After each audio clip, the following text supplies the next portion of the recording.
Hi everybody, my name's Emily Hoffman and I decided to start doing a video series addressing a spinal defect or spinal condition called spondylolisthesis and how it impacts sort of your ability for physical fitness and a bit about my story of my experience having spondylolisthesis and how it led me to a career as a Pilates instructor. I interact with some people through a forum for people who have Spondies, and they ask me questions and they ask me about my experience. I've come out of 2 spinal fusions now and remain physically active, remain athletic, work out regularly. Because of having my experience of spondylolisthesis and 2 spinal fusions, I actually became a classical Pilates instructor, and I take great pride in my ability to work with people who have a similar spinal condition and kind of feel like there isn't much that they're able to do physically, and they're kind of feel a little bit lost. So these people who I have been chatting with had suggested that I should do a video channel. I should maybe kind of put myself out there and sort of kind of just be open and have a place where people can ask me questions, and I'll hopefully be able to answer the questions and hopefully be able to help people out a little bit more beyond just my clients and these people who I interact with on the forums. So if you're watching this video, you probably are familiar with what spondylolisthesis is. If you're not, if you are one of those people, bear with me. I'm just going to give a brief rundown so people who are not familiar with it can get a bit more of a grasp on it. So spondylolisthesis is a spinal defect. That means that your vertebral column moves. Usually it shifts forward. So the way your spine is, you have these little wings on the back of your spine called your pedicles. They're those little, you've seen a spine, I'm sure, in the doctor's office or in a high school anatomy book, and they're little wings, and if they don't lock together properly, which is the case in Spondies most of the time, where there's some type of a small fracture of a bony process that helps lock the 2 levels of the spine together, for whatever reason, the spinal column shifts forward, so that over time, the slippage continues to move. While your spinal column continues to move, the cartilaginous disc between the 2 vertebrae generally degenerates, and over time you end up in a situation when you have no cartilage left between the bones and bone rubbing against bone. Your nerve is trapped and basically constantly being pressed on by the entire spinal column, the entire weight of your spinal column, and it is incredibly painful, debilitatingly painful. I remember when I first woke up when I was 15, and I literally I went to bed completely fine the night before, woke up the next morning and was in so much pain that I could not move. I was paralyzed from the pain. I was able to move my body. I was not paralyzed to the point that I could not move, but I was in so much pain that any movement caused more pain. So I just stayed still. Eventually, I was able to move and get around, and I went to the doctor, and I had x-rays and I had MRIs and I had all sorts of tests done, and we figured out that I had this thing called spondylolisthesis, which, looking back, as a small child, I used to have muscle spasms in the middle of my back frequently, probably like once a month maybe, if I remember correctly. And when you're a small child and you have muscle spasms in your back, a doctor's not going to think, oh, I need to take a film of this small child's spine, maybe her spinal column is moving. They don't do that. But in retrospect, it makes sense that I was having muscle spasms, because throughout my entire life, my spinal column was shifting, and as it would shift, my muscles would go, oh, no, wait, this is not supposed to happen, and they would spasm, and they would try to hold me in position. So it makes sense. But at the time, as a 10-year-old, it did not occur to anybody to x-ray my spine. So fast forward to 15 years old, and x-rays, MRIs, diagnosis. I was a runner at the time. I was 15. I was in high school. I carried a very heavy backpack, much like everybody else did, and I generally carried it on one shoulder, or slung. I don't remember which shoulder it was I carried it on, but it was always on one shoulder, and the other side was hanging off because that's what we did.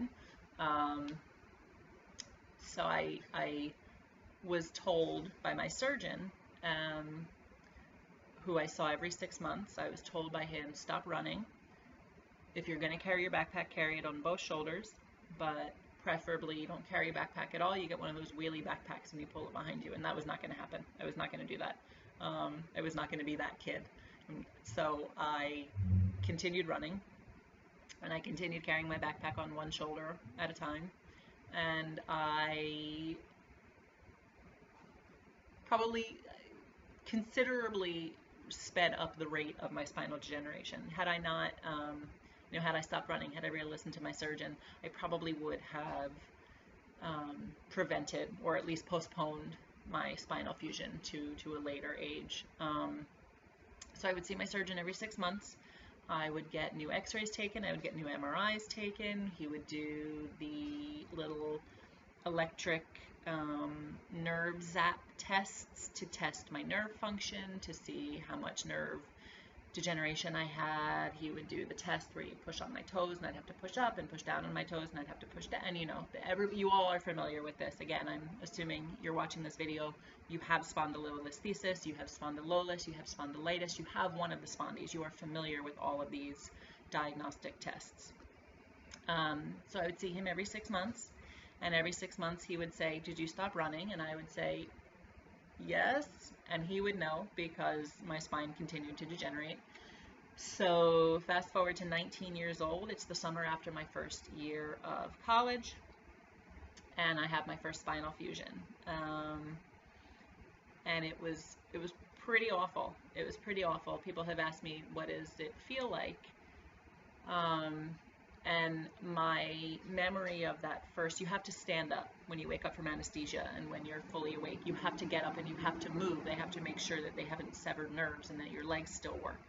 So I remember standing up, and I have most accurately described the sensation as my spine having been an accordion and got compressed.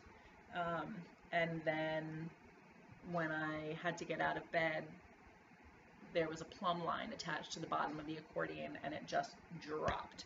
It just felt like my spine fell. It was horrible. It was awful. Went through the whole recovery period of that surgery.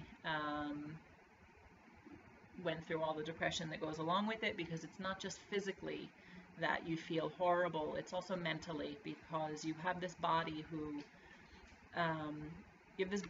that you're supposed to be able to use to do things throughout your day. You're supposed to be able to walk around without pain. You're supposed to be able to sit without pain. You're supposed to be able to go to sleep and stay asleep without pain and not have excruciating pain wake you up in the middle of the night. You're supposed to be able to walk down the block and not have to stop every 10 minutes and sit because you're in so much pain, and then you can't sit for more than 5 minutes because that's excruciatingly painful. So you have this body who has betrayed you. So you don't just feel horrible physically, you feel horrible mentally as well. And I'm sure all of you have also experienced this. Everybody I speak with has said they go through, it's the same story over and over again.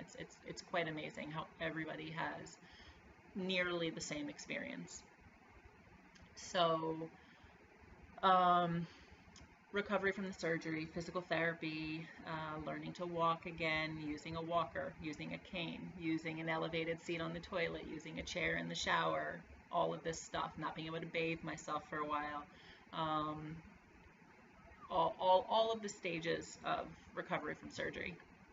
And I encourage you, part of this video series, the purpose of this video series is that I want you all to ask me questions.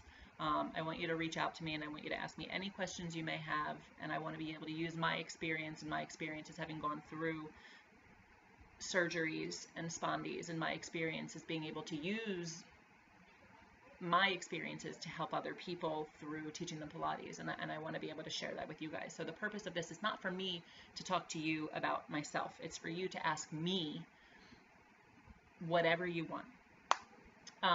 So that being said, I still need to give you a little bit more background about me so you know I'm not just some random person, that I actually have gone through this and experienced these things. So I recovered from surgery. It was in August, and I remember that it was at the end of August. I remember probably by the middle of October, I was sturdy-ish. I was able to walk around the block. I was able to go out and participate in the world, but I didn't have anything I could do with myself physically. I still felt trapped sort of in a body that was not familiar to me anymore. And so a couple of people had suggested to me, I was no longer allowed to run, and I was going to cooperate, and I was not going to run because I was, I had now had spinal fusion surgery, and I'm really not going to try to screw it up at that point, that early on at least. So I had no physical activity to do. I was just without, there's a cat. And a couple of people had suggested try Pilates, and a couple of other people had suggested try Pilates, and a couple more people suggested try Pilates, and I kind of said, it's not really a sport. It's not really exercising. That's like what skinny, wimpy models do, right? And I had no interest in it until I tried it. I had a friend of my mother's had a Mari Windsor Pilates DVD, and I put it in, and I started, and I tried it, and it was pretty amazing. It kind of got my body back on track. So for those of you who are not familiar with classical Pilates is the Pilates method as developed by Joseph Pilates, which he called contrology. It is the art of control. It's learning to activate specific muscle groups intentionally. It's working on learning to control your body all over again. And it is very much a sport. It is very much a sport, which is not the impression I once had of it. It is a set series of exercises. You start at point A and you make your way down. And there's a reason that there is a specific order of exercises in classical Pilates. Contemporary Pilates doesn't necessarily abide by the traditional method, which is why classical Pilates is what I teach and I recommend to people. And I say there's a reason that Pilates, that Joe designed this. There's a reason behind it.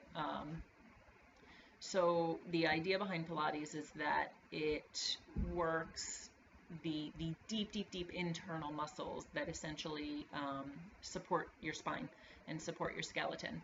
So you are creating a support system for your bones, which is kind of important, especially when you just anatomically have a spinal column that is predisposed to moving in ways it's not supposed to. So you work all these deep internal muscles in Pilates, and you start to develop the musculature that provides your spine and your skeleton stability. And if you think about it, in Pilates, some people call it the core, but in Pilates we call it the powerhouse. It's sort of every muscle in the trunk of your body. And then if you look at yourself anatomically, everything else in your body comes out of your trunk. So you've got your rib cage, and then come your shoulders, your neck, and your head. So there's that. From your bottom, you've got your pelvis, and then your legs come out of that, and then your knees, and then your ankles, and then your feet. So you've got the centerpiece of your body where everything else begins. And so if you want everything else in your body to function properly, you need to have a strong powerhouse. And that's the general idea behind Pilates. So I began doing Pilates, and I really loved it. and I continued doing it for many years. Went about my life. All sorts of things happened in my life. I became a runner again, or I don't know if I'd consider myself a runner again. I went back to running. I did not run 12 miles a day anymore. I was able to be active again, to be physically active. I went hiking. I carried heavy backpacks. I joined the military. I was in the military. I began powerlifting. I began using kettlebells. I did all of these things that I never thought I would be able to do again. And all of that because I was doing Pilates along with it. At the time of my first fusion, let me backtrack a little bit, I was told that because of the nature of Spondies, I would most likely need to have another fusion in about 10 years' time. Because of, at the time of my first fusion, my spine was at a 50% slip, which meant that my fifth lumbar, the very last bone of my spinal column, where it connects into the first bone of your sacrum, your S1 is what it's called. It's the little triangle at the top of your pelvis that you've seen. Again, it's that flat part. So I was so far slipped that it was nearly impossible to pull me back to 100% alignment. So I was realigned as best I could be, and I probably was brought back to like an 85 or 90% alignment. But because I was still slightly shifted forward, the levels above my fusion were eventually going to move. So I should expect that in about 10 years, I was going to need to have another fusion. My second fusion was not until 16 years later, and I wholeheartedly believe that nothing was wrong with my first fusion. It was the level above my first fusion, was L4, that had shifted. And I firmly believe that it was 16 years later and not the initial 10 years that had been quoted me because of Pilates, because I had all of those powerhouse muscles that held my skeleton together and held my spine where it was supposed to be for as long as it could. And the shifting was inevitable. So it's not a failure of Pilates that I had to have a second fusion. And I don't even consider it a failure of my body, but it was part of what was going to happen to me anyway. Since my second fusion, I have since gone back to being physically active. I use kettlebells again. I lift weights again. I run-ish on a treadmill. I do sprints sometimes. I jump rope. I am very physically active. I am very healthy, and I do Pilates regularly, and I teach Pilates. So that's the brief little, that's not so brief, it's a almost 20-minute overview of my situation. But I needed to let you guys know who I am a little bit, so you know that I do understand. I understand all of this. So I'm going to wrap it up here, and I'm just going to say I'm going to leave this as an open forum. I want you all to write to me. I want you to email me. I want you to ask me questions. I understand. I get what you're going through, and I am here to help you. I'll leave the link to my website. I'll leave the link to my email. I'll leave the link to my Instagram. Everything here I'll post on my website and on my blog. And I just want you all to know, feel free to ask me anything. Don't be embarrassed. I'll try to make a new video maybe like once a week, and about different topics, sort of hypermobility associated with Spondies, whatever issues generally arise with Spondies. I'll need to brainstorm, but I'll think of some things, and I'll try to do a post once a week or so, and ask me questions, because I will make posts, I will make new videos answering your questions. So you keep asking me questions, and I will keep making videos. So thank you for just listening to me talk for 20 minutes. I hope to hear from all of you. Thank you.